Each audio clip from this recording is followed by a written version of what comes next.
SAS Hero Andy McNabb calls on Sun readers to pick a winning poem to help injured troops.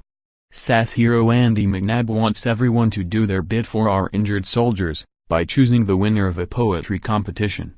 The new £300 million Defence and National Rehabilitation Centre near Loughborough received over 5,000 entries to a poetry contest to mark its opening later this year.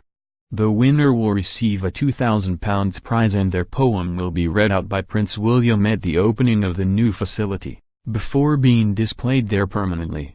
The 5 best entries were chosen by a panel of judges including historian Dan Snow, Andy McNab and Stephen Fry.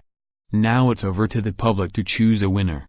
The deadline for voting is midnight this Saturday, June 9. Andy said, "We want you to read the poems, enjoy the poems, and take out from them what you want from them. But most importantly, be a part of this country's military tradition and vote for the one you want to inspire our injured soldiers for generations to come." To read all 5 shortlisted poems and vote for your winner, go to www.poemtermember.co.uk. The DNRC was the initiative of the late 6th Duke of Westminster, who set the program in motion but died in 2016. It will replace Headley Court as the UK's leading facility for clinical rehabilitation of those in the armed forces. This competition is all about celebrating the people who serve our great country, writes Andy McNab. In the centenary year of the end of the First World War, for many that meant remembering those caught in that awful conflict. But for others it meant those who have stood their ground and served in the wars since, and all those who give so much to the country in so many other ways. Reading many of the entries was heartbreaking. We received poems about the firemen who went into Grenfell Tower, and those who came to people's aid after the Manchester Arena bombing. Deciding with my fellow judges on just 5 to go through to the public vote was tough. I won't tell you which is my favorite, but I was looking for a poem that would motivate someone at their lowest ebb. We've got a unique opportunity to install the winning poem at the DNRC, the new £300 million rehabilitation centre being built to see injured servicemen and women through their toughest times. We want the poem to be a source of strength to them. And what these final 5 poems all have in common is that overarching knowledge of humankind's capacity to overcome whatever life throws at us. So now it's over to you to choose the winner. We want you to read the poems, enjoy the poems, and take out from them what you want from them. But most importantly, be a part of this country's military tradition and vote for the one you want to inspire our injured soldiers for generations to come. Please read the shortlisted poems, then head to www.poemtermember.co.uk and place your vote. By Julia Reed, 68, Dorset. Retired civil servant. Her dad was in the Territorial Army. You return, broken in body and mind. No will to face the challenge of the life you left behind. But the demons that still haunt you are no longer real. Your resolve can overcome them, to let your spirit heal. Accept the comfort offered, from those that you hold dear. This is your finest battle. Repel all thoughts of fear. Remember those who can't come back, keep them by your side, take up the fight on their behalf, let them be your guide. This path you tread is proven, take each step slow but sure, one dawn you will awaken and be whole again once more. By Peter DeVille, 73, Loughborough retired English lecturer. He was inspired by seeing the new center being built near his hometown. I was drifting dust in the blast of the nation's rage, legs just holding, arms seem just a ghost, and I'm afraid my head is torn and soft. Faultless in the world's raw fires, you have but tried your best, now we have come to our own test, your frame we heal, your fears we bomb. No roll call here to echo in the halls.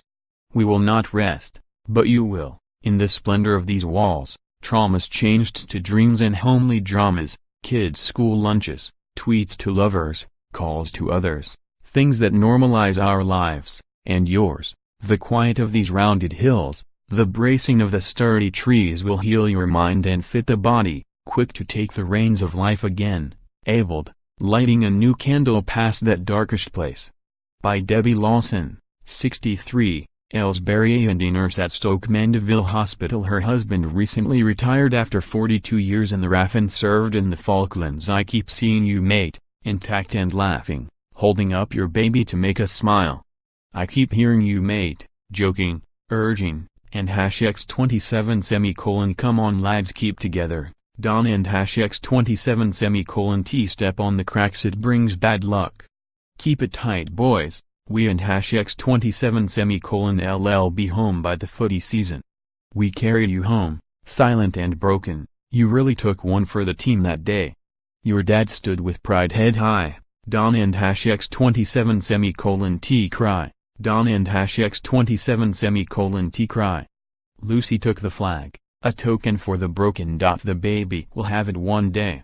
They and #X27 LL go to the wall to see your name, a game, and #X27 let and #X27 S find daddy and #X27 S name and #X27, but I keep seeing you mate, my shrink says you and #X27 re not there, that makes us laugh dos and #X27 T it? What do they know? By Julie Stamp, 58, Dover retired accountant. Inspired by her great-uncle who died in WW1. Her dad served with Bomber Command in WW2.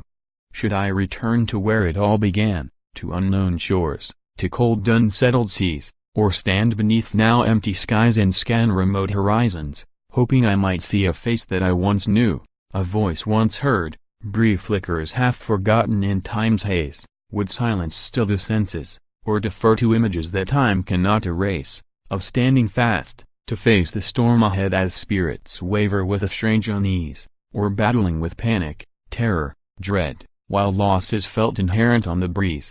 Yet, should I go back to that place again, where once I left soft traces of my years, though mind and body marred, I will remain the person I once was, and feel no fear. My courage leads me to a new terrain, a place wherein endurance shows the way, a place in which my spirit can attain serenity and strength for all my days. I have this life, the will to persevere, feel sun and rain and hope, I am still here. By Edward Rogers, 67, Fife retired architect. His father served in the D-Day landings. After war's grim travails, think of me only as a good friend, who will share with you your anguish, and show you once again that dreams are quiet places, where battle cries may be silenced with love.